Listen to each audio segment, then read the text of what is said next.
दोस्तों, क्या आपने कभी सोचा है कि गंगा का पानी कभी खराब क्यों नहीं होता? या फिर नर्मदा नदी बाकी नदियों के उलट पश्चिम की ओर क्यों बहती है? भारत की नदियां केवल जल की धाराएं नहीं, ये हमारी सभ्यता, संस्कृति और रहस्यों की धड़कन है।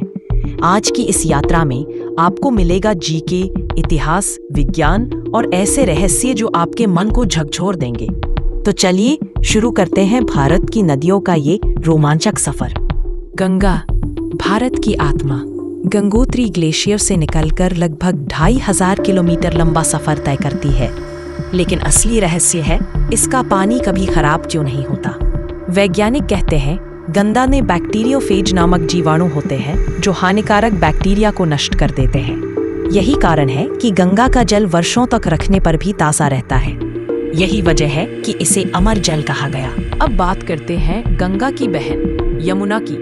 हिमालय की बर्फ से निकली पौराणिक कथाओं में पवित्र, पर आज की हकीकत यह है कि यमुना भारत की सबसे प्रदूषित नदियों में गिनी जाती है। सोचिए, वही यमुना जिसने कृष्ण ने अपनी बाल लीलाएं की, आज झाग, कचरा और रसायनों से जूझ रही है। ये विरोधाभास हमें सोचने पर मजबूर करता है। हमने अपनी नदियों के साथ किया क्या है? अब चलते हैं उत्तर पूर्व की ओर।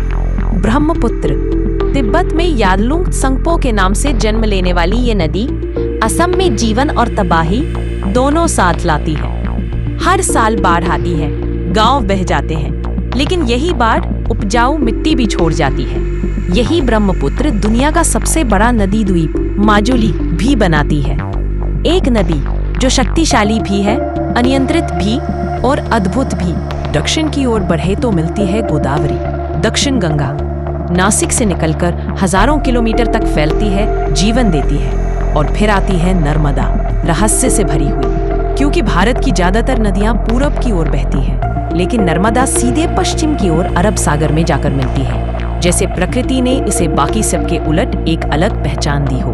अब आती है कावेरी, दक्षिण भारत की जीवन रेखा। कर्नाटक से निकलकर तमिलनाडु में खेतों को सींचती है, गांवों को जीवन देती है। दक्षिण की नदियां प्रायद्वीपीय पठार से निकलती हैं, इसलिए ये हिमालयी नदियों की तरह सदैव प्रवाहमान नहीं होती, बल्कि मौसमी होती है। लेकिन यही मौसमी नदियां दक्षिण की आत्मा मानी जाती हैं। अब जरा दिमाग की कसरत हो जाए। भारत की सबसे लंबी नदी गंगा। कौन सी नदी सबसे ज्यादा राज्यों से गुजरती है? गंगा। किसे दक्षिण गंगा कहा जाता है? गोदावरी। कौन सी नदी दुनिया का सबसे बड़ा नदी द्वीप बनाती है?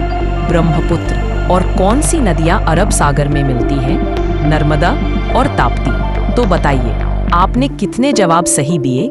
नीचे कमेंट में लिखना मत भूलिए।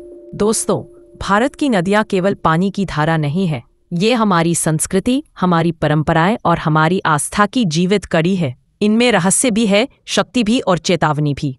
शायद अब वक्त है कि हम इन्हें केवल पूजे ही नहीं, बल्कि बचाएं भी। अगर आपको ये सफर अच्छा लगा तो वीडियो को लाइक करें, शेयर करें और चैनल को सब्सक्राइब जरूर करें, क्योंकि आगे भी हम आपको इसी तरह की रोमांचक और जानकारी से भरी कहानियां सुनाने वाले हैं। मिलते हैं अगले एपिसोड में। जय हिंद।